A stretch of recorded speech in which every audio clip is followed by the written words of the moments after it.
MSTV mieng tabiribasingbu nomaitham kajalna khurumjari. Hauzik nunthilgi oiba pau pizari. Manipurgi apunbagi saktam thugainaba hotnarapa furuk khuding UCM na mieng sangduna lairi para tambigani. Kuki singna mangliba kukilian asi mangda fauba mangphaunagani haiba khalunu. Foreigner singna tokhaiba lengak semgani haiba UCM na lairiba makai oiba yaroi haina UCM gi president Joy Chandra Konthojamna ngasi UCM na sinduna Kekrupata pangthokpa langbanthagi aroiba haitha leithabagi thoramda phongdokre. Manipurgi saktam kannaba hotnabada thawaina pontha pikhraba athauba singi amadi handaki lanfam asida lekhidraba athauba singi mafamda aroiba tarpan katuna pangthokpa thoramga leinana mahakna makhatana hai kuki singi leader ni haina lariba kuki MLA tarana separate administration talakpa asina maram oiraga Manipur mai chakpani masida MLA tara asigi mathakta lengakna action lakhataba amadi disqualify tawdaba asina kuki MLA tara singi demand asida lengakna sagatpa oina miyamna lawgani hauji thokliba irang asi peace process tawsi hairagadi kuki singna taliba separate administration demand handokpa mitop sing tanthoknaba NRC satna hangadabani maduna trabadi UCM na kaidawnungda peace process ta saruk yaroi poppy plantation gi matangda palladuna mahakna hai haujilamda masida poppy plantation tawba yaroi haina thinglingai amadi miyamna khongjang changsinlingai choirak asida Jammu Kashmir dagi noneda leiba 19 AR da poppy maru tharakpada NAB amadi state force na phagat khre adubo hauji fawa phagatlaba poppy maru asigi asengba langdal lanjin khangba ngamdaba namjalaga thamba haibasi lengak leitabaga pangkhak oire Manipur da mahau langpok nomai kapage thodok thoklingai asida lanjoinaraba singi resettlement process karamna tawgadawribano resettlement process tawge harabadi CSO sing amadi public amata oina pau faunaraga thamoigi oiba mari adu hanjilakle haraba matamda kupna wakal khantharaga tawgadabani haikhi United Committee Manipur na aikoina koina satlaga yengbu matamda hauji resettlement hole resettlement hoglakpa sida adugumba isilina maraktagi natraga sing ki narco terrorist singi maraktagi aikoida hairakpale kari aina hairake haiba matamda aikoi yaragedi adugumlaba aikoigi hanagi mafum aduda hajilnaba peace forces karamna tawgudagi haibdo aikoi miyamda thamjege maramdi karigino haibda Manipur da aikoi United Committee Manipur na haijiningi se peace forces tawje hairagedi separate administration demand je khuduk da hantukadamni machine number 1 point oi number 2 point da Manipur gi sing da thariba poppy plantation sing ase makha ta na thadana bagi damakta madu aikoi chapchana leminaba number 2 oi number 3 da aikoi gi adugumla forest area sing asida isida kakthulaga jangan jingje kakthulaga yum sadalaga adugumla khun semba se makha ta na tawoi haiba hamjini se aikoi tasengna Manipur state da India gi chana kanglon amale karamba chana kanglon obda mitop sangpa singse hadong anabagi intong anabagi filter dong anabagi chana kanglon NRC je athu matamda chanagadamni haibu wafumadini hairiba singse tawro matungda aikoi peace process United Committee Manipur na aikoi saruk yagani Mahiroi ani hakiba thodoka mari leinana chenaba miyoi sing CBI na phagatlabani na athuba matamda asiba haksang puthorakani haibagi thajaba leiri adumapu mahiroi ani aduda kari karamba miyoi mine chathaki haibadu asiba haksang phanglaba matamda technical oiba test kaya tawraga mahiroi ani adugi asiba haksang summi chumde haiba verification tawba mathau tai haina EK Higher Secondary School gi Secretary P Sarachandra ngasi mahaki office ta pangthokpa paugi mifam amada phongdokre mahakna makhata na hai July 3 tagi mangkhiba mahiroi ani asigi manungda mahiroi nupa macha asibuna July 9 da aduga mahiroi nupi macha asibuna kukila lawba singna makhoi custody da numit marini mangani thamlaga gang rape tawraba matungda July 13 da hatkre haina tha asigi 12 da local paper amada phonglakpa asina mahiroi singbu semliba oja singi thamoi kaihale kukila lawba singidi mache machal macha leitabra Thaudok asina Manipur khakta natana malem pumba thamoi kaihale thaudok asigi matangda leibak pumba khanglaba fawa Manipur amadi Bharat Sarkarna kanba ngamdriba karigino CBI na mihatpa khara phare hairagadi asiba haksang karigi haujik fawa puthokpa ngamdribano Manipur government amadi India government na hiram asida kupna yangsinbiu miyamna otkhi nekhi haina ngangnariba asi chumbra haibadusu technical oiba test kaya pangthoklaga verification tawraga praja singda chapchaba mari makhong takpiba changi Malemgi oina intelligence amadi defense ta mari suba tariba super power gi marakta yawriba India na Manipur gi thodok asida irai laina puthokpa ngamdri marak asida security advisor Kuldip na Mahairoi ani asi mangkhiba khaktani sire haina officially lauthokpa yaroi khumlakpa miyamna penba oide haiki miduna makoi sibu asyangba linthui ngambigi hangla natraga asyangba hemen lidi hangla masi yam sikshina manipur sarkar amdi bharat sarkar na su yengsingbiba darkar lei haina khali adugi mathakta amuksu makoi bu hatbi dringaida makoi da wot khi nai khi haibigi mayam sina ngamna riba mayam se masi sumbra lanbra tasengna hatringaida numit mari mangani si wot khibra nai khibra haibani singba se masi ekoi radio carbon dating na singba technical weba case mayam ama samna harabada single source DNA multi source DNA blood stain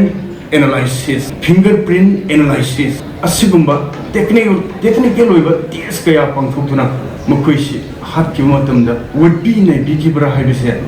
masi bhawbai khoi yam section na reason biduna sarang narba chamam narba ekhoigi praja singda masigi sabjaba mari makhong se takpiba darkar wei Congress Working Committee gi warep amadi demand sing center na tabi gadaba leite haina ngasi phongba pause khara da BJP gi General Secretary na phongdorakpa asina Manipur gi leriba issue asi center na lumna laude haiba mayak sing na takpani haina Manipur Pradesh Congress Committee gi spokesperson amadi legal advisor MD Ravi Khan ngasi Congress Bhawan da pangthokpa pawgi mifam amada phongdokre mahakna makata na hai Congress na taliba demand asina praja singbu wahanaba machak amani hairaga praja singbu amamba fi amana kopaga thamba haibasi kayam kuina thamga dawribano Manipur gi hojai thokliba thodo kaya asida Chief Minister Sinbiro President rule lakhanbiro haibasi miyamna amadi Congress political party na haidringaida BJP MLA na hana haikrabani Masida sunatana Union Home Minister Amit Shah gi chamber da BJP gi MLA kharana kari wafam demand tawki haibadasu matamgi matung inna MPCC na chapsawa khudam chandam puthorakani matam amada Congress party na talamba demand oidrabasu hojikti Congress party na tanba demand ama oirani July 3 tagi mangkhiba mahairoi ani gi matang da chenabani haiba mioi fare hairaga hojik fawba langna lanjin amata puthokpa ngamdriba asi puthopiu haina political party tara na ngarang governor da memorandum pisanaba santi oina chakhibani adubu ikhang khangaudana police officer kharana party gi leader kharada marai tawrakpa amadi yetnarakpadagi muknaba thoki hariba sisu yaningde police officer adugi mathakta chapsaba legal action lakhatuna law court ta thengnagani haiki karba santi lebagi khudam laba internet ka se bian tawduna mioi kya da wahalisi santi lebi khudam laba lale tubase hawi thoiba bimje santi gi pibamba masigi praja da mena khuna ko ngakane anda masida amaka makoina thoina maki BJP na ekhoi masi BJP amadi Congress haibase praja sing awai khunta taning we su khange adubo nominee khudingi umni khudingi mangani khudingi BJP na pit khabar da su hapaga Congress maran season na gai su to patar gadi sasan nahi draga sasan ngam draga Iran control to ngam draga Congress tai na gadu bordi tuminna moi loina tuminna lebiyo Amarom da pawgi mifam aduda saru yakhiba spokesperson advocate Samu Eli Samsarana hai Manipur Police Department na thabak tawriba officer sing asi CRPC gi section amadi Indian mainland law gi matung inna kari thodang satnagani ingani haiba mayak sing na khangdriba asi DGP na takpiu BJP gi worker sing su BJP gi oina lariba constitution adu ningthina paraga thabak tawbiu haiki Manipur da lariba सरकार असी इंधुरग प्याला पा कांग्रेस ना पामी गाय आइगम तवा आइना हम चली बसिजे हाना थेंगना बिगरब नाक्तनी मणिपुर की सरकार सी कांग्रेस की एकोगी ऑपोजिशन की स्ट्रेंथ ऑफ सुजेदे याम पिक प जीवा याम नौजवा याम तपसब कांगू होने जाई तारो छुदे बे को संग्रामी मतुना भारत मणिपुर की स्टेट की ऑपोजिशन की नॉट एस्टेब्लिश्ड अजी 30% Do understand what your provision is. No, it's not like Niti Jana Pong, or I name Bharatiya Janata Party Constitution to the Yawuni, ancient culture, progressive with my kid for Kanina. This is not ancient history, but applied application. Amazon, what I do, my Matam Nate, this is a scientific joke. Jiribangi Samu Punbidalai by Excess Station campus Jiribang Police team Excise Department ki staff sing amadi samu punbi lekai gi maira paibi ga loinana yamlaba beer can liter 1 to 1.50 ml, whiskey amadi rampuna liter 96.25 ml, vodka liter 17.64 ml amadi DIC liter 82.50 ml ngasi mai thaduna manghankre. Ngasi manghankiba nisagi podam sing asi malemgi kaithel da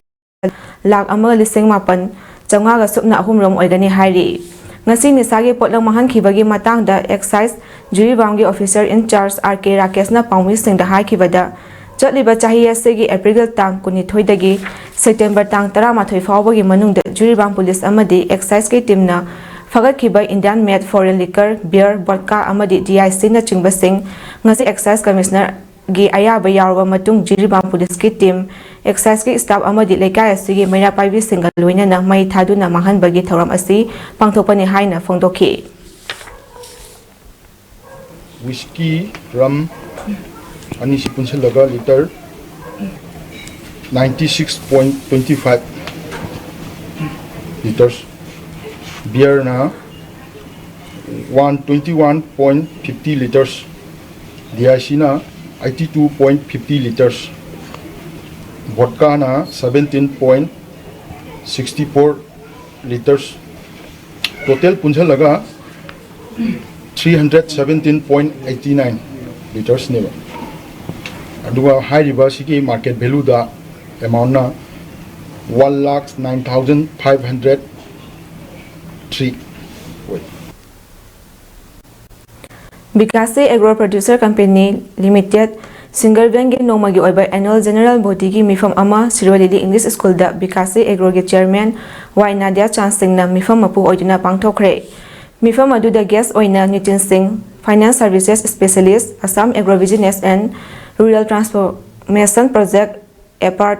Guwahati Government of Assam, Nikhil Chandra Das, SDAO Horticulture, Silchar, Department of Agriculture, Salim Ahmad, District Enterprise Development Coordinator, APART, Kasar and Sus Jaman, District Enterprise Development Coordinator, APART, Karbian Long, Arambam Nanda Babu, Retired Additional Secretary, Government of Assam, Y Mani Singh, Retired Teacher na Singh Bamiyoy Singh na saruk yaki.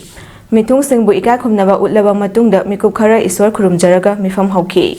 Brajanandan Singh, Chief Executive Officer, Bikasi Agro na hauzik fawbagi progress ki paudam thamki. Makha tana Rajiv Gola, Accountant amasung Tomba Singh na December ani lisingani kunithoi da register tawkiba company asigi income expenditure pathotuna taminaki.